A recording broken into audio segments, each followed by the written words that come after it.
look at this, guys.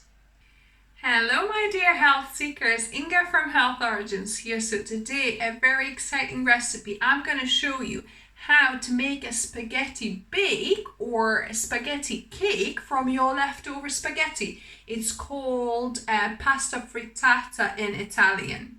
So let's begin. We'll start by roasting our butternut squash. So I have halved it, so I'm going to just place it here on my non-stick kind of roasting tin, and we're gonna put this to slow roast it on about 180 degrees Celsius or 160 fan oven. So probably it's gonna be enough about 40 minutes for the seeds, but we'll roast these for about an hour and a half. Slow roast these and cook the spaghetti the usual way. To push the spaghetti in, use a fork, not to burn your fingers. My butternut squash has baked for an hour and a half on 180. I'm gonna just measure out about a cup and a half here. You could do this with the boiled squash as well. However, I find that kind of caramelizing it in the oven is so much better because it has such a deeper flavor. So this small butternut squash was actually perfect for that amount. Now the next ingredient is aquafaba, which is water from cooked chickpeas. So here I've got a store-bought can, but you could also use water from boiling your own chickpeas. So we need about 1 cup of this. In fact, 3/4 of a cup would probably be enough because I think that's what we're going to get from this tin. So yeah, so nearly 1 cup, and I've got a few chickpeas dropped in there. Now we need some spices. So we've got namak salt. So I'll put about 1/3 of a teaspoon, which is Indian kind of red salt or sulfuric salt, which will give this whole mix egginess. Then I've got garlic powder, so about 1/2 teaspoon of garlic powder and about 1 teaspoon of onion powder. My onion powder is a bit stuck, but once we blend it, it'll be fine. And maybe 1/4 teaspoon of white pepper, or you could put a bit of black pepper, maybe a little bit less, just kind of a good pinch. And I'll also add just a little bit of Himalayan or sea salt. Now all we need to do is to blend this. So I've got my Bamic stick blender and we're going to just blend it until it's smooth. And this is quite a thick batter, so I want to thin it out a little bit. I'll add a little bit of plant milk. So here I've got my homemade soy milk, so I'll add 1/2 cup of that.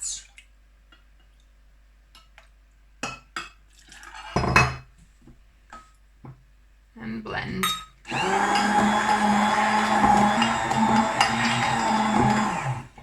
This is looking good now, much thinner. And one last ingredient that I forgot to add, which is very important because you want this to set like eggs would.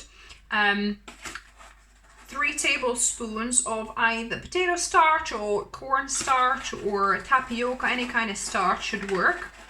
So about 3 tablespoons.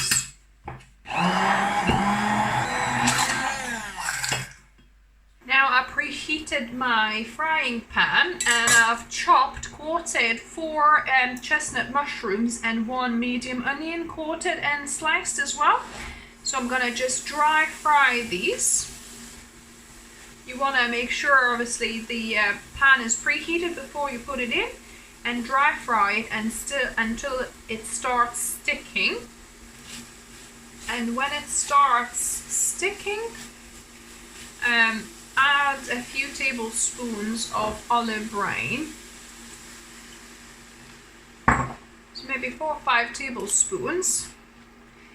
And I'm gonna let this cook and completely evaporate. And once the water evaporates, I've just took it off the heat, and we're gonna put the mushrooms and onions into our butternut squash mix. And we're gonna give it a stir.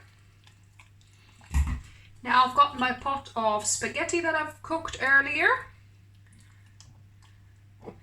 And I'm gonna pour this into the spaghetti. So it's about 1 pack of spaghetti. I did eat some, so just a little bit less than 1 pack of spaghetti here.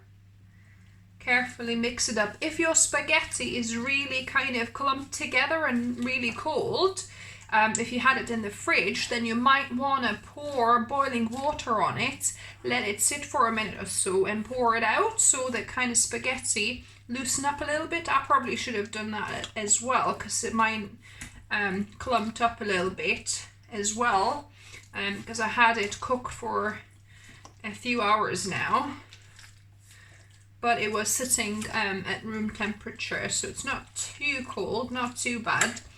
So yeah, so you want to make sure you give it a good mix. Once you mix your pasta well, I've got a cake tin here, 20 centimeter cake tin that I've lined just the bottom with parchment paper, and I'm gonna empty my spaghetti into it. So actually a 25 centimeter cake tin probably is better because there's quite a lot of spaghetti, or perhaps use half a pack of spaghetti because then there would be more sauce as well. It was a little bit, you know, not enough kind of sauce, it seemed to me. So yeah, so probably half a pack of spaghetti, you know, would be better, and a 25 centimeter cake tin would be more ideal. I've preheated my oven at 190 degrees Celsius or 170 fan oven, and I'm gonna bake this for about 40 to 45 minutes. The spaghetti bake has finished baking, so let me just carefully open, get it off the sides. There we go. Voila, you've got this amazing spaghetti cake, if you like, savory cake. So let me slice into this. It slices quite well, actually. Wow, look at this, guys. Beautiful.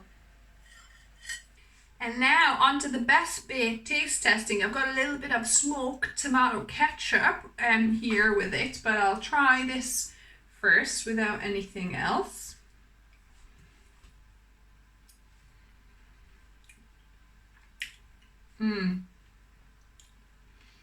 Wow, guys, it's really, really good. I had a bite of a mushroom and onion and that kind of butternut squash, kind of egginess, if you like.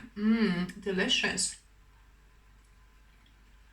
Wow, really good.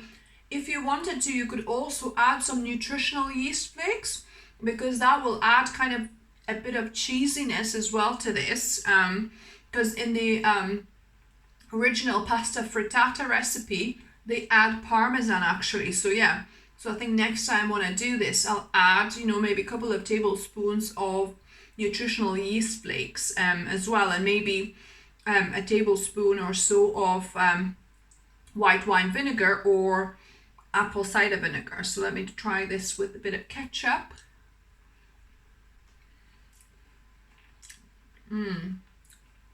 Has that little bit of tang. So good, guys. So yeah, so I'm gonna enjoy this, and I hope you liked the video. Give me a thumbs up if you did. Let me know what you thought of it.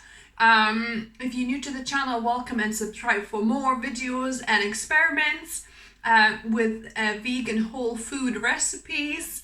And as always, remember, food is fuel, so be mindful of what you put in your body. Until next time.